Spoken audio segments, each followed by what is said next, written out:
ಶ್ರೀ ಗುರುಭ್ಯೋ ನಮಃ. ಎಲ್ಲರಿಗೂ ನಮಸ್ಕಾರಗಳು. ನೋಡಿ, ಇವತ್ತಿನ ದಿನ ನಾನು ವಿಶೇಷವಾಗಿ ಮಜ್ಜಿಗೆಗಳ ಬಗ್ಗೆ ಚರ್ಚೆ ಮಾಡೋದಕ್ಕೆ ಹೋಗ್ತಾ ಇದ್ದೀವಿ. ಮಜ್ಜಿಗೆ. ಸೊ ನೋಡಿ, ನಮ್ಗೆ ಏನಾಗಿದೆ ಅಂದ್ರೆ ಆ ನಾವು ತಂಪು ಪಾನೀಯಗಳನ್ನ ಸೇವನೆಯನ್ನ ಮಾಡ್ತೀವಿ. ಈಗ ನಾವು ಮಿರಿಂಡಾ ಆಗ್ಲಿ, ಮಾಜಾ ಆಗ್ಲಿ, ಫಾಂಟಾ ಆಗ್ಲಿ, ಈ ತರದೆಲ್ಲಾನು ಕೂಡ ನಾವೇನ್ ಮಾಡ್ತೀವಿ, ದೇಹ ತಂಪಾಗ್ಲಿ ಅಂತ ಹೇಳಿ ಏನ್ ಮಾಡ್ತಾ ಇರ್ತೀವಿ, ಈ ರೀತಿಯಾದ ಒಂದು ಪಾನೀಯಗಳನ್ನ ಸೇವನೆ ಮಾಡ್ತಾ ಇರ್ತೀವಿ. ಆದ್ರೆ ಆ ಒಂದು ಪಾನೀಯಗಳಿಂದ, ತಂಪಾದ ಪಾನೀಯಗಳಿಂದ ನಮ್ಗೆ ಏನಾದ್ರು ಕೂಡ ದೇಹಕ್ಕೆ ಬೆನಿಫಿಟ್ ಆಯ್ತಾ ಅನ್ನೋದನ್ನು ನೋಡಿ ಏನ್ ಮಾಡ್ಬೇಕಾಗುತ್ತೆ, ಆ ಪಾನೀಯಗಳನ್ನ ಸೇವನೆಯನ್ನು ಮಾಡ್ಬೇಕಾಗುತ್ತೆ. ಇಲ್ಲಿ ನೋಡಿ, ಇತ್ತೀಚಿನ ದಿನಗಳಲ್ಲಿ ಏನು ನೀವು ತಂಪಾದ ಒಂದು ಪಾನೀಯಗಳನ್ನ ಏನ್ ಸೇವನೆಯನ್ನ ಮಾಡ್ತಾ ಇದ್ದೀರಾ, ಇದೆಲ್ಲವೂ ಕೂಡ ಏನಾಗುತ್ತೆ, ದೇಹಕ್ಕೆ ಎಫೆಕ್ಟ್ ಇರುವಂತಹ ಒಂದು ಪಾನೀಯಗಳು. ದೇಹಕ್ಕೆ ಅದು ಯಾವುದೇ ಕಾರಣಕ್ಕೂ ದೇಹಕ್ಕೆ ತಂಪು ಕೊಡೋದಿಲ್ಲ. ಅದೇನ್ ಮಾಡುತ್ತಂದ್ರೆ, ಈಗಿನ ಪಾನೀಯಗಳು ಏನಿದೆ ಇದೆಲ್ಲವೂ ಕೂಡ ದೇಹದ ಅಂಗಾಂಗಗಳನ್ನ ಸಮಸ್ಯೆ ಮಾಡ್ತಾ ಇದೆ. ಈಗ ನೋಡಿ, ನಿಮ್ಗೆ ಉದಾಹರಣೆಗೆ ಒಂದು ಇದು ಬಂದಿದೆ. ಈಗ ನಿಮ್ಗೆ ಸ್ಟಿಂಗರ್ ಬರುತ್ತೆ, ಗೊತ್ತಲ್ವ ಪಾನೀಯ. ಸೊ ಅದನ್ನು ಕುಡಿದು ಪ್ರತಿನಿತ್ಯನೂ ಕುಡಿದು ಅದರಿಂದ ಏನಾಗಿದೆ, ಆ ಪಾನೀಯ ಒಂದು ಎಫೆಕ್ಟಿವ್ ಆಗಿ ಏನಾಗ್ತದೆ, ತುಂಬಾ ಜನ ಈಗ ಸಮಸ್ಯೆಗಳನ್ನ ಅನುಭವಿಸ್ತಾ ಇದೆ, ಹೌದಲ್ವಾ? ಹಾಗಾಗಿ ಇಲ್ಲಿ ಏನಾಗುತ್ತೆ ಅಂದ್ರೆ ನೋಡಿ, ತಂಪು ಪಾನೀಯಗಳು ಏನಿರುತ್ತೆ, ಆ ಒಂದು ಪಾನೀಯಗಳಿಂದ ಸೇವನೆಯನ್ನ ಮಾಡೋದ್ರಿಂದ ನಮ್ಗೆ ಏನಾಗುತ್ತೆ, ದೇಹಕ್ಕೆ ನಮಗೆ ಅದು ಬೆನಿಫಿಟ್ ಅನ್ನ ತಂದು ಕೊಡ್ಬೇಕಾಗುತ್ತೆ. ದೇಹಕ್ಕೆ ನಮ್ಗದು ಆರೋಗ್ಯಯುತವಾಗಿ ಮಾಡ್ಬೇಕಾಗುತ್ತೆ. ಆ ತರದ ಪಾನೀಯಗಳು ಯಾವುದು ಅನ್ನೋದನ್ನ ನಾವು ಮತ್ತಿಗೆ ಇವತ್ತು ಚರ್ಚೆ ಮಾಡಿ. ನೋಡಿ, ಈ ಪಾನೀಯಗಳಿಗೆ ಬಂದಾಗ ನಾವು ಮಜ್ಜಿಗೆ, ನಮ್ಮ ಒಂದು ಭಾರತ ಒಂದು ಸನಾತನ ಒಂದು ಸಂಸ್ಕೃತಿ ಏನಿದೆ, ಇಲ್ಲಿ ನಾವು ಏನ್ ಮಾಡ್ತಾ ಇದ್ರು, ನಮ್ಮ ಋಷಿಮುನಿಗಳು ಮತ್ತೆ ನಮ್ಮ ಗುರು ಹಿರಿಯರೆಲ್ಲರೂ ಕೂಡ ಮಜ್ಜಿಗೆಯನ್ನು ಸೇವನೆಯನ್ನು ಮಾಡ್ತಾ ಇದ್ರು, ಮಜ್ಜಿಗೆ ಸೇವನೆ ಮಾಡ್ತಾ ಇದ್ರು. ಆದ್ರೆ ಇತ್ತೀಚಿನ ದಿನಗಳಲ್ಲಿ ಏನಾಗ್ಬಿಟ್ಟಿದೆ ಅಂದ್ರೆ, ಈ ಮಜ್ಜಿಗೆ ಸೇವನೆ ಮಾಡೋದೆಲ್ಲ ಇದು ಓಲ್ಡ್ ಫ್ಯಾಷನ್ ಅಂತ ಹೇಳಿ ರೀಸೆಂಟ್ ಆಗಿ ಹೊಸ ಹೊಸ ತಂಪು ಪಾನೀಯಗಳನ್ನ ಕಂಡು ಹಿಡಿದು ಅದಕ್ಕೆ ಕೆಮಿಕಲ್ ಅನ್ನ ಯೂಸ್ ಮಾಡಿ ಪಾನೀಯಗಳನ್ನು ಕುಡಿದು ಆರೋಗ್ಯ ಸಮಸ್ಯೆನ ಬರ್ಸ್ಕೊತಾ ಇದೆ.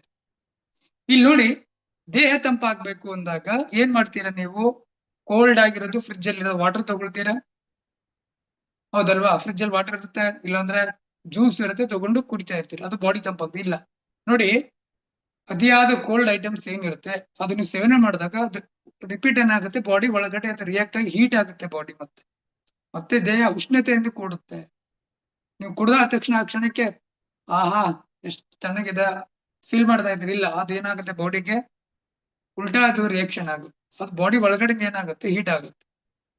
ಈಗ ನೀವು ಬಿಸಿ ಆಹಾರವನ್ನ ತಿಂದಾಗ, ಬಿಸಿದು ನೀವು ಕುಡ್ದಾಗ ನೋಡಿ, ಬಿಸಿನೀರು ಕುಡ್ದಾಗ ಏನಾಗುತ್ತೆ, ಬಾಡಿ ಒಳಗಡೆ ಅದು ಕೂಲ್ ಆಗುತ್ತೆ. ತಂಪಂದು ನಾವು ಆಹಾರವನ್ನ ಜ್ಯೂಸನ್ನ ಕುಡ್ದಾಗ ಅದೇನಾಗುತ್ತೆ, ಲಿಕ್ವಿಡ್, ಅದು ಬಾಡಿ ಏನ್ ಮಾಡುತ್ತೆ, ಹೀಟ್ ಅನ್ನ ಮಾಡುತ್ತೆ. ಹಾಗಾಗಿ ಈ ಒಂದು ತಂಪು ಪಾನೀಯಗಳಲ್ಲಿ ಮಜ್ಜಿಗೆ ಅತ್ಯಂತ ಸರ್ವಶ್ರೇಷ್ಠ. ಮಜ್ಜಿಗೆ ಏನಿರುತ್ತೆ ನೋಡಿ, ಇದು ಅತ್ಯಂತ ಸರ್ವಶ್ರೇಷ್ಠ. ಈ ಮಜ್ಜಿಗೆಯಲ್ಲಿ ನಮ್ಗೆ 10 ವಿಧಗಳು ಮಜ್ಜಿಗೆಗಳು ಬರುತ್ತೆ, ಆಯುರ್ವೇದದಲ್ಲಿ ಉಲ್ಲೇಖ ಇದೆ. ಈ ಮಜ್ಜಿಗೆಗಳನ್ನ ಸೇವನೆಯನ್ನ ಮಾಡೋದ್ರಿಂದ ದೇಹದಲ್ಲಿ ಉಷ್ಣದ ಒಂದು ಅಂಶವನ್ನ, ಪ್ರಮಾಣವನ್ನ ಕಡಿಮೆ ಮಾಡುತ್ತೆ. ಅಂದ್ರೆ ಉರಿ ಮೂತ್ರ ಇರುತ್ತೆ ನೋಡಿ, ಉರಿ ಮೂತ್ರ ಸಮಸ್ಯೆಗಳು ಬಗೆಹರುತ್ತೆ. ಅದಾದ ನಂತರ ಪಾಂಡು ರೋಗ ಅಂತ ಬರ್ತದೆ, ಅಂದ್ರೆ ರಕ್ತಹೀನತೆ, ಈ ತರದ ಸಮಸ್ಯೆಗಳು ಇರುತ್ತೆ. ಈ ತರದ ಎಲ್ಲಾ ಸಮಸ್ಯೆಗಳು ಕೂಡ ಮಜ್ಜಿಗೆ ಪರಿಹಾರ.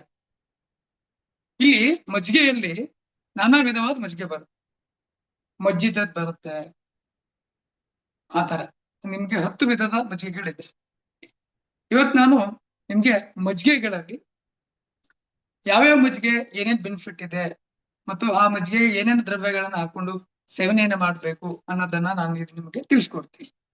ನೋಡಿ, ಈಗ ಫಸ್ಟ್ನೇದು ಮಜ್ಜಿಗೆ ಬರುತ್ತೆ ಯಾವುದು ಅಂದ್ರೆ, ಅದು ಮಜಿತಾ ಅಂತ ಹೇಳಿ ಬರುತ್ತೆ. ಮಜಿತಾ, ಈ ಮಜಿತ ಮಜ್ಜಿಗೆಯನ್ನ ಯಾವ ರೀತಿಯಲ್ಲಿ ಮಾಡಬೇಕು ಅನ್ನೋ ಪ್ರಶ್ನೆ ಇರುತ್ತೆ. ಮಜಿತ ಮಜ್ಜಿಗೆ ನೋಡಿ, ಈ ಮಜಿತ ಮಜ್ಜಿಗೆಯನ್ನ ನೀವು ಮೊಸರನ್ನ ತೆಗೆದುಕೊಳ್ಬೇಕು. ಅದಕ್ಕೆ ಮೊಸರಿಗೆ ಸ್ಟಾರ್ಟಿಂಗ್ ಅಲ್ಲಿ ನೀರ್ ಮಿಕ್ಸ್ ಮಾಡಬಾರ್ದು. ಕರೆಕ್ಟ್ ಏನ್ ಮೊಸರು ಇರುತ್ತೆ, ನೀವು ಆ ಮೊಸರನ್ನ ತೆಗೆದುಕೊಳ್ಬೇಕು. ಆ ಮೊಸರಿಗೆ ಏನ್ ಮಾಡಕ್ಕಾಗುತ್ತೆ, ನೀವು ನೀರನ್ನ ಏನ್ ಮಾಡ್ಬೇಕು, ಸೇರಿಸತ್ತೆ. ಆ ಮೊಸರಿನ ತಗೊಂಡಿರ್ತೀರಲ್ವಾ, ಆ ಮೊಸರಿಗೆ ನೀರ್ ಸೇರಿಸಬಾರ್ದು. ಹಾಗೆ ಅದನ್ನ ಏನ್ ಮಾಡ್ಬೇಕಾದ್ರೆ ಕಡಿಬೇಕಾಗುತ್ತೆ. ಹಳ್ಳಿ ಕಡೆಲೆಲ್ಲ ಕಡಿತಾ ಇತ್ತು. ಸೊ ಅದನ್ನ ಕಡಿದಾಗ ಏನಾಗುತ್ತೆ ಅಂದ್ರೆ, ಅದನ್ನ ಮಜಿತಾ ಅಂತ ಹೇಳಿ ಕರೀತಾರೆ, ಮಜಿತಾ ಅಂತೇಳಿ. ಅದು ಈಗಿನ ಕಾಲದಲ್ಲಿ ನಿಮ್ಗೆ ಏನಂತ ಲಸ್ಸಿ ಅದ್ ಬರುತ್ತೆ ನೋಡಿ, ಸ್ವೀಟ್ ಆಗಿರುತ್ತಲ್ವ ಲಸ್ಸಿಗೆ ಮಜಿತಾ ಅಂತ ಹೇಳಿ ಕರೀತಾರೆ. ಈ ಒಂದು ಮಜಿತವನ್ನ ಅಥವಾ ಲಸ್ಸಿಯನ್ನ ಕುಡಿಯೋದ್ರಿಂದ ದೇಹಕ್ಕೆ ಏನ್ ಬೆನಿಫಿಟ್ ಇದೆ ಅನ್ನೋದನ್ನು ತಿಳ್ಕೊಳ್ಬೇಕು. ನೋಡಿ, ಈ ಲಸ್ಸಿಯನ್ನು ಕುಡಿಯೋದ್ರಿಂದ ನಮ್ಗೆ ಏನಾಗುತ್ತೆ, ಮೂತ್ರಕೋಶ ವ್ಯಾಧಿಗಳು, ಈಗ ನಮ್ಗೆ ಏನಾಗುತ್ತೆ, ತುಂಬಾ ಜನಕ್ಕೆ ನೋಡಿ ಸ್ಟೋನ್ ಆಗ್ತಾ ಇರುತ್ತೆ. ಅದಕ್ಕೆ ಮತ್ತೆ ತುಂಬಾ ಈ ಮೂತ್ರಕೋಶದಲ್ಲಿ ಏನಾಗ್ತಾ ಇರುತ್ತೆ, ಸ್ಟೋನ್ ಆಗಿ ಅಥವಾ ಅದು ಸರಿಯಾಗಿ ಇದು ಆಗ್ತಾ ಇರಲ್ಲ, ಹೌದಲ್ವಾ? ತುಂಬಾ ಉರಿ ಊತ ಇರುತ್ತೆ. ಅಂತ ಸಂದರ್ಭದಲ್ಲಿ ಏನ್ ಮಾಡ್ಬೇಕಾಗುತ್ತೆ, ಈ ಮಜಿತ ಮಜ್ಜಿಗೆಯನ್ನ ನಾವು ಸೇವನೆಯನ್ನ ಮಾಡೋದ್ರಿಂದ ಈ ಮೂತ್ರಕೋಶ ವ್ಯಾಧಿಗಳೇನಿರುತ್ತೆ ಇದನ್ನ ನಾವು ಕಡಿಮೆ ಮಾಡುತ್ತೆ. ಇದು ಕಡಿಮೆ ಮಾಡುತ್ತೆ ಮಜಿತ ಅನ್ನೋ ಮಜ್ಜಿಗೆ. ನೋಡಿ, ಇದು ಮಜಿತ ಮಜ್ಜಿಗೆ ಅಂತ ಹೇಳಿ. ಎರಡನೇದ್ ಬಂದು ಮಿಳಿತ ಮಜ್ಜಿಗೆ ಅಂತ ಹೇಳಿ ಬರುತ್ತೆ. ಮಿಳಿತ ಅಂತ ಹೇಳಿ, ಮಿಳಿತ. ನೋಡಿ, ಈ ಮಿಳಿತ ಮಜ್ಜಿಗೆ ಯಾವ ರೀತಿಯಲ್ಲಿ ಮಾಡ್ಬೇಕು ಅನ್ನೋ ಪ್ರಶ್ನೆ ಬರುತ್ತೆ. ಮಿಳಿತ ಮಜ್ಜಿಗೆ ಇದು ನೋಡಿ, ಒಂದು ಭಾಗ ಅಂದ್ರೆ ನೀವು ಉದಾಹರಣೆಗೆ ಒಂದು ಗ್ಲಾಸ್ ಅನ್ನ ಮೊಸರನ್ನು ತೆಗೆದುಕೊಂಡಿದ್ದೀರಾ ಅಂತ ತಿಳ್ಕೊಳ್ಳಿ. ಒಂದು ಗ್ಲಾಸ್ ಮೊಸರಿಗೆ 3 ಭಾಗ ನೀರನ್ನ ಬೆರೆಸ್ಬೇಕು. 3 ಭಾಗ ಅಂದ್ರೆ ಈಗ ನೀವು ಒಂದು ಗ್ಲಾಸ್ ಮೊಸರು ತಗೊಂಡಿದ್ರೆ ಅದಕ್ಕೆ 3 ಗ್ಲಾಸ್ ನೀವು ನೀರನ್ನ ಸೇರಿಸಬೇಕಾಗುತ್ತೆ. 3 ಗ್ಲಾಸ್ ನೀರನ್ನು ಸೇರಿಸಬೇಕು. ಈ ಮಜ್ಜಿಗೆಯನ್ನ ನಾವು ಕಡೆದು, ಇದನ್ನ ನೀರು ಸೇರಿಸಿ ಏನ್ ಮಾಡ್ಬೇಕಾಗುತ್ತೆ, ನೀರನ್ನು ಬೆರೆಸಿ ಈ ಮಜ್ಜಿಗೆಯನ್ನ ಕಡೆದು ಈ ಮಜ್ಜಿಗೆಯನ್ನ ಸೇವನೆಯನ್ನ ಮಾಡೋದ್ರಿಂದ ಏನಾಗುತ್ತೆ, ಪಾಂಡುರೋಗ, ಉದರ ಅಂದ್ರೆ ಉದರ ಕೋಶದ ವ್ಯಾಧಿಗಳು, ಉದರ ಅಂದ್ರೆ ಹೊಟ್ಟೆ ಭಾಗದ ಏನೋ ಒಂದು ವ್ಯಾಧಿಗಳು. ನೋಡಿ, ಒಬ್ರಿಗೆ ಜೀರ್ಣಕ್ರಿಯೆ ಸಮಸ್ಯೆ ಇರುತ್ತೆ. ಈಗ ಮಜ್ಜಿಗೆಯನ್ನು ಕುಡಿಯೋದ್ರಿಂದ ಏನಾಗುತ್ತೆ ಅಂದ್ರೆ ಆ ಜೀರ್ಣಕ್ರಿಯೆಯಲ್ಲಿ ಇರುವಂತ ಬ್ಯಾಕ್ಟೀರಿಯಾಗಳು ಏನಿರುತ್ತೆ ಅದು ಉತ್ಪತ್ತಿ ಆಗುತ್ತೆ. ಮತ್ತು ಹೊಟ್ಟೆ ಸಂಬಂಧಪಟ್ಟಂತ ವ್ಯಾಧಿಗಳು ಏನಿರುತ್ತೆ ಆ ವ್ಯಾಧಿಗಳು ನಿವಾರಣೆಯನ್ನ ಮಾಡುತ್ತೆ. ಯಾವುದು? ಈ ಒಂದು ಮಿಳಿತ ಮಜ್ಜಿಗೆ ಅಂತ ಹೇಳಿ ಬರುತ್ತೆ. ಮಿಳಿತ ಮಜ್ಜಿಗೆ ಇದು ಮಜ್ಜಿಗೆಯಲ್ಲಿ 2ನೇ ವಿಧ. ಈಗ ಅದೇ ರೀತಿ ನಾವು ಮಜ್ಜಿಗೆಯಲ್ಲಿ 3ನೇ ವಿಧ ನೋಡೋದಾದ್ರೆ ಯಾವ್ದು ಬರುತ್ತೆ? ಮತ್ತೆ ನೋಡಿ, ಈ ಮಿಳಿತ ಮಜ್ಜಿಗೆ ಇನ್ನೊಂದು ವಿಶೇಷ ಏನಂದ್ರೆ, ಈಗ ಉದರ ಒಂದು ಸಮಸ್ಯೆಗಳು ಇದು ಆಗುತ್ತೆ, ರಕ್ತಹೀನತೆ, ಪಾಂಡುರೋಗ ಅಂದ್ರೆ ಅದು ರಕ್ತಹೀನತೆ ಬರ್ತಾ ಇರುತ್ತೆ. ರಕ್ತಹೀನತೆ ಅಥವಾ ನೋಡಿ, ರಕ್ತಹೀನತೆ ಇದ್ದಾಗ ಏನಾಗ್ತಾ ಇರುತ್ತೆ, ಅವ್ರಿಗೆ ನೈಟ್ ಹೊತ್ತಲ್ಲಿ ಸರಿಯಾಗಿ ನಿದ್ರೆ ಬರ್ತಾ ಇರಲ್ಲ. ಅದಾದ ನಂತರ ಏನಾಗುತ್ತೆ, ಸ್ಕಿನ್ ಪ್ರಾಬ್ಲಮ್ ಬರ್ತಾ ಇರುತ್ತೆ, ಅಥವಾ ವೈಟ್ ಬ್ಲಡ್ ಸೆಲ್ಸ್ ಕಡಿಮೆ ಆಗ್ತಾ ಇರುತ್ತೆ. ಇದು ಏನಾಗುತ್ತೆ ಅಂದ್ರೆ ಪಾಂಡುರೋಗದ ಲಕ್ಷಣಗಳು ಬರುತ್ತೆ. ಇದಕ್ಕೆ ಏನ್ ಮಾಡ್ಬೇಕಾಗುತ್ತೆ ಅಂದ್ರೆ ಈ ಮಿಳಿತ ಮಜ್ಜಿಗೆಯನ್ನ ನಾವು ಕುಡಿಬೇಕಾಗುತ್ತೆ. ಒಂದು ಗ್ಲಾಸ್ ಮೊಸರಿಗೆ 3 ಗ್ಲಾಸ್ ನಾವು ನೀರನ್ನ ಬೆರೆಸಿ ಇದನ್ನು ಕುಡಿಬೇಕಾಗುತ್ತೆ. ಮತ್ತು ಇದು ಮಿಳಿತ ಮಜ್ಜಿಗೆ ಇನ್ನೊಂದು ವಿಶೇಷ ಏನಂದ್ರೆ, ನೇತ್ರ ರೋಗ ಕೂಡ ಇದೇನ್ ಮಾಡುತ್ತೆ, ಹೊಡೆದು ಹಾಕುತ್ತೆ. ನೇತ್ರ ರೋಗನ ಕೂಡ ಕಡಿಮೆ. ನೋಡಿ, ತುಂಬಾ ಜನಕ್ಕೆ ಕಣ್ಣಿನ ಸಮಸ್ಯೆಗಳಿರುತ್ತೆ. ಈಗ ಇತ್ತೀಚಿನ ದಿನಗಳಲ್ಲಿ ನಾವು ಕಂಪ್ಯೂಟರ್ ನೋಡ್ತೀವಿ, ಹೌದಲ್ವಾ? ಇಲ್ಲ ನೈಟ್ ಎಲ್ಲ ಫೋನ್ ನೋಡ್ತಾ ಇರ್ತೀವಿ. ಅವಾಗ ಏನಾಗ್ತಾ ಇರುತ್ತೆ, ಈ ಕಣ್ಣಿನ ಸಂಬಂಧಪಟ್ಟಂತ ಅಥವಾ ಕಣ್ಣು ರೆಡ್ ಆಗ್ತಾ ಇರುತ್ತೆ, ಕಣ್ಣಲ್ಲೆಲ್ಲ ಕೆಂಪಾಗ್ತಾ ಇರುತ್ತೆ. ನೋಡಿ, ಕಣ್ಣು ಕೆಂಪಾಗ್ತಾ ಇರುತ್ತೆ, ಅಥವಾ ಕಣ್ಣಲ್ಲಿ ಇರುವಂತಹ ನರಮ್ಸ್ ಏನಿರುತ್ತೆ ಅದೆಲ್ಲ ಕೆಂಪಾಗ್ತಾ ಇರುತ್ತೆ, ಅಥವಾ ಕಣ್ಣು ಉರಿ ಇರುತ್ತೆ, ಯಾವಾಗ್ಲೂ ಕಣ್ಣು ಉರಿತಾ ಇರುತ್ತೆ. ಈ ತರ ರೋಗಗಳು ಏನಿರುತ್ತೆ, ಈ ರೋಗಗಳಿಗೆ ಈ ಮಿಳಿತ ಮಜ್ಜಿಗೆ ತುಂಬಾ ಸಹಾಯ ಮಾಡುತ್ತೆ ಅಂತ ಹೇಳಿ ನಾವು ತಿಳ್ಕೊಳ್ಬೇಕಾಗುತ್ತೆ. ಅದೇ ರೀತಿ 4ನೇದು ದದಿ ಅಂತ ಹೇಳಿ ಬರುತ್ತೆ. ನೋಡಿ, ಇದಕ್ಕೆ ಈ ಒಂದು ಮಜ್ಜಿಗೆಗೆ, ದದಿ ಮಜ್ಜಿಗೆ, ಇದಕ್ಕೆ ಏನ್ ಮಾಡ್ಬೇಕಂದ್ರೆ, 1 ಭಾಗ ಮೊಸರಿಗೆ ಅಂದ್ರೆ 1 ಗ್ಲಾಸ್ ನೀವು ಮೊಸರನ್ನ ತಗೊಂಡ್ರೆ ಅದಕ್ಕೆ ಏನ್ ಮಾಡ್ಬೇಕಾಗುತ್ತೆ, 5 ಭಾಗದಷ್ಟು ನೀರನ್ನ ಮಿಕ್ಸ್ ಮಾಡ್ಬೇಕಾಗುತ್ತೆ. 5 ಭಾಗದಷ್ಟು ನೀರನ್ನ ಹಾಕ್ಬೇಕು. ಹಾಕ್ದಾಗ ಅದನ್ನ ನಾವೇನ್ ಮಾಡ್ಬೇಕಾಗುತ್ತೆ, ಅದನ್ನ ಕಡಿಬೇಕಾಗುತ್ತೆ. ಮಜ್ಜಿಗೆ ಕಡಿದು ಆ ಮಜ್ಜಿಗೆ ಏನಿರುತ್ತೆ ಆ ಮಜ್ಜಿಗೆಯನ್ನ ನಾವು ಕುಡಿಯೋದ್ರಿಂದ ಏನಾಗುತ್ತೆ, ನಮ್ಗೆ ಈ ಚಿಕ್ಕ ವಯಸ್ಸಿನಲ್ಲಿ ನೋಡಿ, ತುಂಬಾ ಮಕ್ಕಳಿಗೆ ಚಿಕ್ಕ ವಯಸ್ಸಿನಲ್ಲಿ ಮೊಡವೆಗಳಾಗ್ತಿರುತ್ತಲ್ವಾ, ಮುಖಕ್ಕೆಲ್ಲ ಮೊಡವೆಗಳಾಗ್ತಾ ಇರುತ್ತೆ. ಅದು ಬೇಗ ಕಡಿಮೆ ಆಗ್ತಾ ಇರೋದಿಲ್ಲ. ಅವ್ರಿಗೆ ಎಷ್ಟು ಇದ್ ಮಾಡಿದ್ರು ಕೂಡ ಕಡಿಮೆ ಆಗ್ತಾ ಇರಲ್ಲ. ಈಗ ಏನ್ ಮಾಡ್ತಾ ಇದ್ದಾರೆ, ಅದಕ್ಕೋಸ್ಕರ ನಾನಾ ರೀತಿಯ ಬೇರೆ ಬೇರೆ ಕ್ರೀಮ್ಗಳೆಲ್ಲ ಯೂಸ್ ಮಾಡ್ತಾ ಇರ್ತಾರೆ, ಹೌದಲ್ವಾ? ನಾನಾ ರೀತಿ ಕ್ರೀಮ್ಗಳೆಲ್ಲ ಯೂಸ್ ಮಾಡ್ತಾರೆ. ಆದ್ರೆ ಇಲ್ಲಿ ಈ ಒಂದು ಮಜ್ಜಿಗೆ ಯಾವುದು, ದದಿ ಮಜ್ಜಿಗೆ, ಈ ಮಜ್ಜಿಗೆಯನ್ನ ಸೇವನೆಯನ್ನ ಮಾಡೋದ್ರಿಂದ ಏನಾಗುತ್ತೆ ನೋಡಿ, ಈ ಒಂದು ಮೊಡವೆಗಳು ಕಡಿಮೆ ಆಗುತ್ತೆ. ಮತ್ತು ನೋಡಿ, ಈ ಒಂದು ಮಜ್ಜಿಗೆಯನ್ನ ನಾವು ಕುಡಿಯೋದ್ರಿಂದ, ಯಾವುದು ದದಿ ಮಜ್ಜಿಗೆಯನ್ನ ಕುಡಿಯೋದ್ರಿಂದ 1 ಗ್ಲಾಸಿಗೆ ನಾವು 5 ಗ್ಲಾಸ್ 1 ಗ್ಲಾಸ್ ಮೊಸರಿಗೆ 5 ಗ್ಲಾಸ್ ನೀರನ್ನ ಹಾಕಿ ನಾವು ಕುಡಿಯೋದ್ರಿಂದ ಈ ಮುಪ್ಪಾವಸ್ಥೆ ಬರ್ತದೆ ಗೊತ್ತಾ, ಚರ್ಮ ಎಲ್ಲ ಹಿಂಗೆ ಸುಕ್ ಆಗ್ತಾ ಇರುತ್ತೆ, ಅಥವಾ ಏನಾಗ್ತಾ ಇರುತ್ತೆ ಅಂದ್ರೆ ತುಂಬಾ ಜನಕ್ಕೆ ಏಜ್ ಆದವ್ರನ್ನ ಕಾಣ್ತಾ ಇರ್ತಾರೆ. ಮುಪ್ಪಾವಸ್ಥೆ, ಯಂಗ್ ವಯಸ್ಸಲ್ಲಿ ಇರ್ತಾರೆ, ಆದ್ರೆ ಏನಾಗ್ತಿರುತ್ತೆ, ಮುಪ್ಪಾವಸ್ಥೆ ರೀತಿ ಕಾಣ್ತಾ ಇರ್ತಾರೆ. ಮುದಿತನ ಅಂತ ಹೇಳಿ ಕರಿತೀವಲ್ವಾ, ಆ ರೀತಿ ಅಂದ್ರೆ ಆ ಒಂದು ವಯಸ್ಸಿಗೆ. ಮತ್ತೆ ವಯಸ್ಸಾದವ್ರು ಕುಡಿಸ್ಬಿಟ್ಟು ಅವ್ರಿಗೆ ಕುಡಿಸಿದ್ರೆ ಮತ್ತೆ ಸ್ಕಿನ್ ಇದು ಆಗ್ತು ಇಲ್ಲ, ವಯಸ್ಸಲ್ಲಿ ಇರ್ತಾರೆ, ಇದ್ರೂ ಕೂಡ ಅವ್ರಿಗೆ ಏನಾಗ್ತಾ ಇರುತ್ತೆ, ಸ್ಕಿನ್ ಅಲ್ಲಿ ಮುಖ ಬಾಡ್ತಾ ಇರುತ್ತೆ, ಆ ರೀತಿಯಲ್ಲಿ. ಸೊ ಆ ಒಂದು ಸಮಸ್ಯೆಗೆ ಕೂಡ ಇದು, ಈ ಒಂದು ದದಿ ಮೊಸರು ಏನ್ ಬರುತ್ತೆ, ಇದು ಮಜ್ಜಿಗೆ ಪರಿಹಾರ. ಅದೇ ರೀತಿ 5ನೇದು ಬರುತ್ತೆ ನೋಡಿ. 5ನೇದು ಈ ಹೆಸರು, ಇದ್ರ ಹೆಸರು ಏನು ಅಂದ್ರೆ, ಮಜ್ಜಿಗೆ ಹೆಸರು ಕಾಲಾಶಯ ಮಜ್ಜಿಗೆ ಅಂತ ಹೇಳಿ ಬರುತ್ತೆ. ಕಾಲಾಶಯ ಮಜ್ಜಿಗೆ ಅಂತ ಹೇಳಿ. ನೋಡಿ, ಈ ಕಾಲಾಶಯ ಮಜ್ಜಿಗೆಯನ್ನ ಯಾವ ರೀತಿಯಲ್ಲಿ ಮಾಡ್ಬೇಕು ನೋಡಿ. ಒಂದು ಭಾಗ ಅಂದ್ರೆ ನಮ್ಗೆ ಉದಾಹರಣೆಗೆ ಹೇಳ್ತಾರೆ, ಒಂದು ಗ್ಲಾಸ್ ಅಥವಾ ಒಂದು ಲೋಟ ಇವೆಷ್ಟು ತಗೊಳಿದ್ರೆ ಅಷ್ಟು ಆಯ್ತೇನಾ. ಒಂದು ಭಾಗ ಮಜ್ಜಿಗೆಗೆ ನೀವು ಮೊಸರಿಗೆ ಏನ್ ಮಾಡ್ಬೇಕಾಗ್ತದೆ, 2 ಭಾಗ ನೀರ್ ಹಾಕ್ಬೇಕಾಗತ್ತೆ. ಅಂದ್ರೆ ಒಂದು ಗ್ಲಾಸ್ ನೀವು ಮೊಸರನ್ನ ತಗೊಂಡ್ರೆ 2 ಗ್ಲಾಸ್ ನೀವೇನ್ ಮಾಡ್ಬೇಕಾಗುತ್ತೆ, ನೀರನ್ನ ಮಿಶ್ರಣ ಮಾಡ್ಬೇಕಾಗುತ್ತೆ.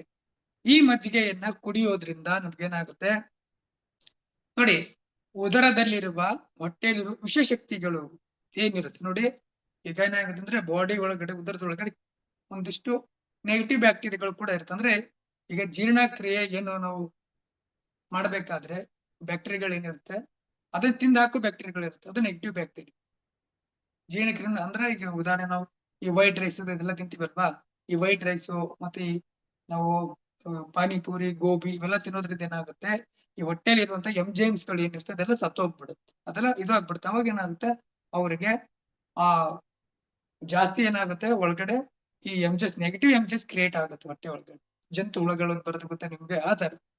ಅವಾಗ ಏನಾಗುತ್ತೆ ಈ ವಿಷ ಯುಕ್ತವಾಗಿ ಏನು ಈ ಹುಳುಗಳು ವಿಷಯಗಳು ಏನು ಹುಳುಗಳು ಉತ್ಪತ್ತಿ ಆಗ್ತಾ ಇರುತ್ತೆ ಆ ಒಂದು ಉದರದಲ್ಲಿ, ಈ ಒಂದು ಮಜ್ಜಿಗೆಯನ್ನು ಕೊಡೋದ್ರಿಂದ ಆ ಉದರ ಕೋಶದ ವ್ಯಾಗ್ ಏನಾಗುತ್ತೆ ಅದು ಹೋಗುತ್ತೆ, ಅದು ಹೊರಟೋಗ್ಬಿಡು. ನಿಮ್ಗೆ ಬೇರೆ ಬೇರೆ ಎಲ್ಲ ತಮ್ಮ ಪಾನೀಯ ಕುಡಿದಾಗ ಅದು ಹೊರಟೋಗಲ್ಲ, ಜಾಸ್ತಿ ಆಗುತ್ತೆ. ಅದ್ಯಾವುದು ಕೂಡ ನಿಮ್ಗೆ ದೇಹಕ್ಕೂ ಒಳ್ಳೇದಲ್ಲ ಮತ್ತದು ಮನಸ್ಸಿಗೆ ಕೂಡ ಒಳ್ಳೇದಲ್ಲ ನೋಡಿ. ಈಗ ಆಹಾರ ಪದಾರ್ಥವನ್ನ ನಾವು ಸೇವನೆಯನ್ನ ಮಾಡ್ಬೇಕಾದ್ರೆ ದೇಹ ಮತ್ತು ಮನಸ್ಸಿಗೆ ಆನಂದವನ್ನ ಕೊಡ್ಬೇಕು, ಆ ತರದನ್ನ ಆಹಾರವನ್ನ ನಾವು ಸೇವನೆ ಮಾಡ್ಬೇಕು. ಅದನ್ ಬಿಟ್ಟು ನಾವೇನ್ ಮಾಡ್ತಾ ಇರ್ತೀವಿ, ಆ ತರದ ಆಹಾರವನ್ನು ಸೇವನೆ ಮಾಡೋದಿಲ್ಲ. ನಾವು ದೇಹಕ್ಕೆ ಅಡ್ಡ ಪರಿಣಾಮವಾಗಿ ಬೀರುವಂತ ಒಂದು ತಂಪು ಪಾನೀಯಗಳನ್ನ ನಾವೇನ್ ಮಾಡ್ತಾ ಇರ್ತೀವಿ, ಸೇವನೆಯನ್ನು ಮಾಡ್ತಾ ಇರ್ತೀವಿ ನೋಡಿ. ಇದು ನಿಮ್ಗೆ ಹೇಳಿದ್ದು ಕಾಲಾಶಯ ಅನ್ನೋದು, ಇದು 5ನೇ ಮಜ್ಜಿಗೆ ಆಯ್ತು. ಈಗ ಆರನೇದು ಯಾವ್ದು ಬರುತ್ತೆ ಅಂದ್ರೆ ನೋಡಿ, ಕರಮದಿತ ಅಂತ ಹೇಳಿ ಬರುತ್ತೆ. ಕರಮದಿತ ಮಜ್ಜಿಗೆ ನೋಡಿ, ಕರಮದಿತ ಕರ ಅಂದ್ರೆ ಕೈ ನೋಡಿ. ಇದು ನಾವು ಈ ಮಜ್ಜಿಗೆಯನ್ನ ಏನ್ ಮಾಡ್ಬೇಕಾಗತ್ತೆ, ಕಡಿಯದೆ ಅಂದ್ರೆ ಈ ಮೊಸರು ಡೈರೆಕ್ಟ್ ಮೊಸರು ತಗೊಳ್ಬೇಕು, ಮಜ್ಜಿಗೆ ಕಡಿಬಾರ್ದು. ತಗೊಂಡು ಏನ್ ಮಾಡೋದಿರುತ್ತೆ, ಆ ಒಂದು ಮೊಸರಿಗೆ ಕಡಿಯದೆ ಇರುವಂತ ಮೊಸರಿಗೆ ನಾವೇನ್ ಮಾಡ್ಬೇಕಾಗುತ್ತೆ, ಅದರ ಸಮಪಾಲದಷ್ಟು ನೀರನ್ನ ಏನ್ ಮಾಡ್ಬೇಕಾಗುತ್ತೆ ತೆಗೆದುಕೊಂಡು, ಈಗ ಒಂದು ಗ್ಲಾಸ್ ಮೊಸರು ತಗೊಂಡ್ರೆ 1 ಗ್ಲಾಸ್ ಏನ್ ಮಾಡ್ಬೇಕಾಗುತ್ತೆ, ನೀವು ನೀರನ್ನ ಸಮಪಾಲು ತೆಗೆದುಕೊಳ್ಬೇಕು ನೋಡಿ. ಮೊಸರಿಗೆ ಏನ್ ಮಾಡ್ಬೇಕು, ಸಮಪಾಲದಲ್ಲಿ ನೀರ್ ತಗೊಳ್ಬೇಕು. 1 ಗ್ಲಾಸ್ ಮೊಸರು ಅಂದ್ರೆ 1 ಗ್ಲಾಸ್ ಮಜ್ಜಿಗೆ 1 ಗ್ಲಾಸ್ ನೀರ್ ತಗೊಳ್ಬೇಕು.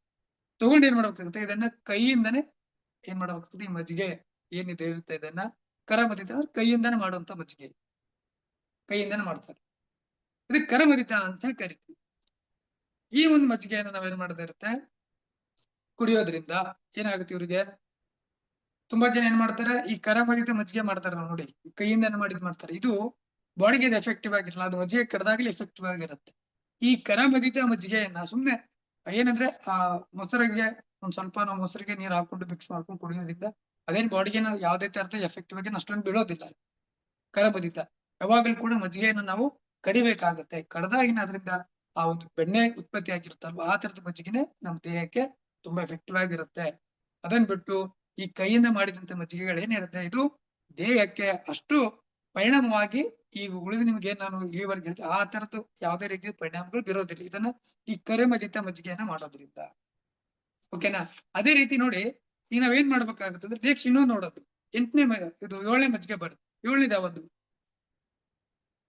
ನೋಡಿ, 7ನೇ ಮಜ್ಜಿಗೆ ದದಶಿತ್ವ ಅಂತ ಹೇಳಿ ಬರುತ್ತೆ. ದದಶಿತ್ವ ಅಂತ ಹೇಳಿ ಇದು ನೋಡಿ, 1 ಭಾಗ ಮೊಸರಿಗೆ ನಾವು ಏನ್ ಮಾಡ್ಬೇಕಾಗುತ್ತೆ, 2 ಭಾಗ ನೀರಿನಿಂದ ಈ ಮಜ್ಜಿಗೆಯನ್ನು ಏನ್ ಮಾಡ್ಬೇಕಾಗುತ್ತೆ ಕುಡಿಬೇಕಾಗುತ್ತೆ ನೋಡಿ. ಇಲ್ಲಿ 1 ಭಾಗ ಮೊಸರು 2 ಭಾಗ ನೀರು. ಮಾಮೂಲಿ ಇದನ್ನ ನೀವೇನ್ ಮಾಡಿ ನಾರ್ಮಲ್ ಆಗಿ ಕಡಿತೀರಲ್ವಾ ಅದೇ ರೀತಿ ಸೇಮ್ ನೀವು ಒಂದು ಗ್ಲಾಸ್ ಮೊಸರಿಗೆ 2 ಗ್ಲಾಸ್ ನೀರನ್ನು ಸೇರಿಸಬೇಕಾಗುತ್ತೆ. ಇದನ್ನು ದವಿಷಿತ್ವ ಅಂತ ಹೇಳಿ ಕರೀತಾರೆ. ಇದು ಏನಾಗುತ್ತೆ, ತಗೊಳ್ಳೋದ್ರಿಂದ ದೇಹ ತಂಪಾಗುತ್ತೆ, ಇದು ಒಳ್ಳೆಯದು. ಅದು ಕರಾಮದಿತ ತಗೋಬಾರ್ದು. ಇದು ದದಿಷಿತ್ವ ಅನ್ನೋ ಒಂದು ಮಜ್ಜಿಗೆ ಏನಿರುತ್ತೆ 7ನೇ ಮಜ್ಜಿಗೆ, ಇದನ್ನ ಕೂಡ ನೀವು ತಗೊಳ್ಬಹುದು. ಅದೇ ರೀತಿ ಈಗ ನಮ್ಗೆ ಏನ್ ಬರುತ್ತೆ, 8ನೇ ಮಜ್ಜಿಗೆ ಬರುತ್ತೆ.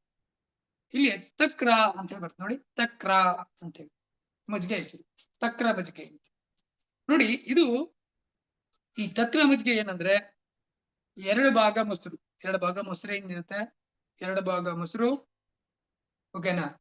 2 ಭಾಗ ನಾವು ಮೊಸರನ್ನ ತಗೊಂಡು 1 ಭಾಗ ನೀರು ಸೇರಿಸ್ಬೇಕು. ಅಂದ್ರೆ ಈಗ ನೀವು 2 ಗ್ಲಾಸ್ ಮೊಸರನ್ನ ತಗೊಂಡಾಗ 1 ಗ್ಲಾಸ್ ಮಾತ್ರ ನೀವ್ ಏನ್ ಮಾಡ್ಬೇಕಾಗುತ್ತೆ, ನೀರನ್ನ ಸೇರಿಸ್ಬೇಕಾಗುತ್ತೆ. ಇದಕ್ಕೆ ಶುಂಠಿ, ಶುಂಠಿ ಬರುತ್ತೆ ಗೊತ್ತಲ್ವ, ಶುಂಠಿ ಮತ್ತು ಜೀರಿಗೆ ಇವೆರಡು ಏನ್ ಮಾಡ್ಬೇಕಾಗುತ್ತೆ, ನೀವು ಕುಟ್ಬೇಕಾಗುತ್ತೆ ಇವೆರಡನ್ನ. ನಿಮ್ಗೆ ಅದು ಡ್ರೈ ಸಿಕ್ಕರು ಕೂಡ ಓಕೆ, ಹಸಿ ನಿಮ್ಗೆ ಡ್ರೈ ಶುಂಠಿನೂ ಕೂಡ ಸಿಗುತ್ತೆ. ಸೊ ಅದು ಮತ್ತು ಈ ಒಂದು ಜೀರಿಗೆಯನ್ನ ಮಿಕ್ಸ್ ಮಾಡ್ಕೊಂಡು ಎರಡು ಕೂಡ ನೀವು ಅದನ್ನ ಕುಟ್ಟಿ ಅಥವಾ ಮಿಕ್ಸರ್ ಅಲ್ಲಿ ಹಾಕಿ ಆ ಒಂದು ಪೌಡರ್ ಏನಿರುತ್ತೆ ಆ ಪೌಡರ್ ಅನ್ನ ನೀವು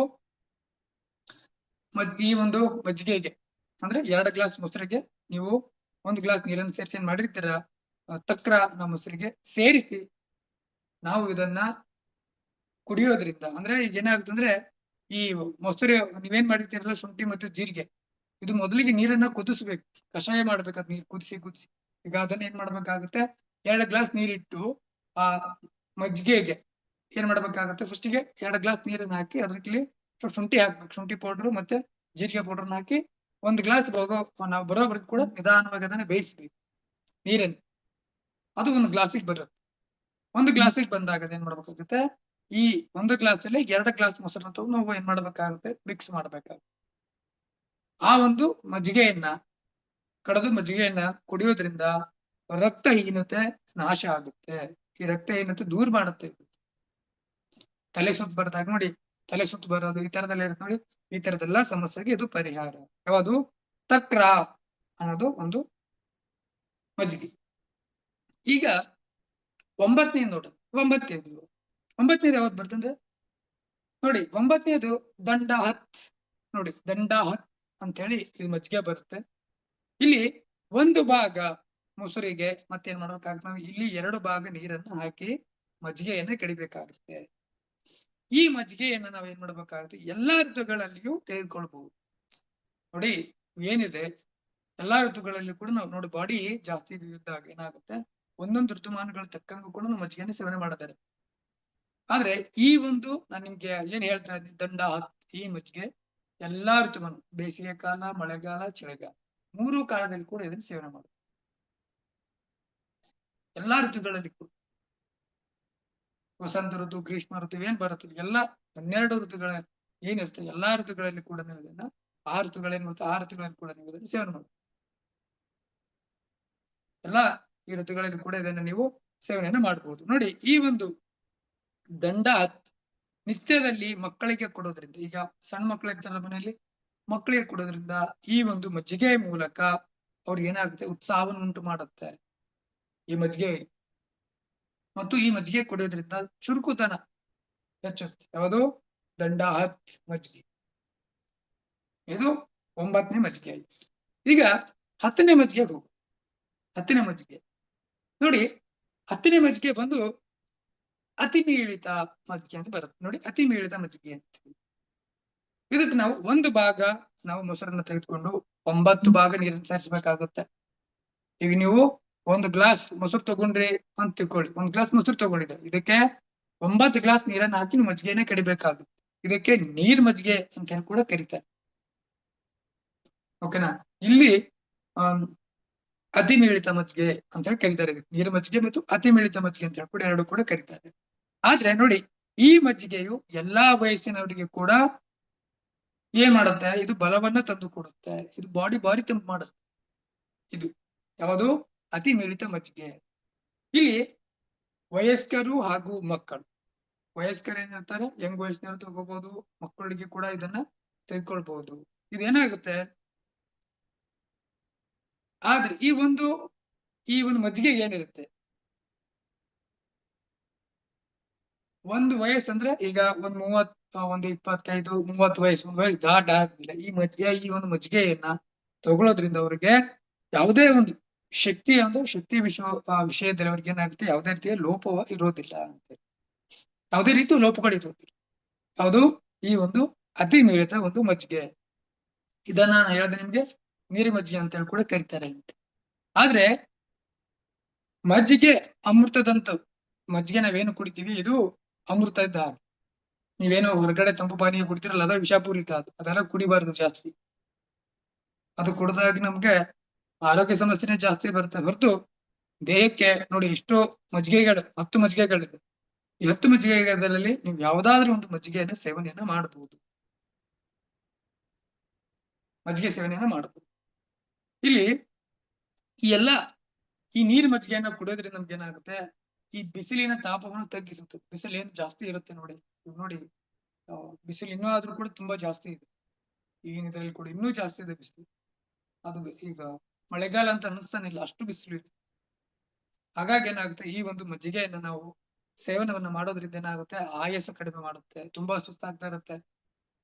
ಈ ಮಜ್ಜಿಗೆಯನ್ನ ಅತಿ ಬೇಳಿದ ಮಜ್ಜಿಗೆಯನ್ನ ಕೊಡೋದ್ರಿಂದ ಆಯಸ್ಸು ಅಂದ್ರೆ ತುಂಬಾ ಸುಸ್ತಾಗಿರ್ತಾರೋ ಸುಸ್ತು ಕಡಿಮೆ ಮಾಡುತ್ತೆ. ಹಾಗಾಗಿ ತಂಪು ಪಾನೀಯ ಬದಲು ಮನೆಯಲ್ಲೇ ನೀವು ಏನ್ ಮೊಸರನ್ನ ಸಿಗುತ್ತೆ ಆ ಮೊಸರನ್ನೇ ತಗೊಂಡು ಈ ಒಂದು ದಿನನಿತ್ಯದಲ್ಲಿ ಕೂಡ ನೀವು ಮೊಸರನ್ನ ಸೇವಿಸುವಂತಹ ಒಂದು ಮಜ್ಜಿಗೆಯನ್ನ ಸೇವಿಸುವಂತಹ ರೂಢಿಯನ್ನು ಇಟ್ಕೊಂಡು ಬನ್ನಿ. ತಂಪು ಪಾನೀಯಗಳು ಇದೆಲ್ಲಾನು ಕೂಡ ದೇಹಕ್ಕೆ ಹಾನಿಕಾರಕ. ಒಳ್ಳೆಯ ಒಂದು ನಮ್ಮ ಸಂಸ್ಕೃತಿಯ ಪ್ರಕಾರವಾಗಿ ಮಜ್ಜಿಗೆಗಳನ್ನ ಸೇವನೆ ಮಾಡ್ತಾ ಬನ್ನಿ ಅಂತ ಹೇಳ್ತಾ ಈ ಒಂದು ಆಯುರ್ವೇದದ ಮಜ್ಜಿಗೆ ಈ ಒಂದು ವಿಷಯವನ್ನ ನಾನು ಮುಗಿಸ್ತಾ ಇದ್ದೀನಿ. ಎಲ್ಲರಿಗೂ ಕೂಡ ಧನ್ಯವಾದಗಳು. ಶುಭಂ ಭೂಯಾತ್.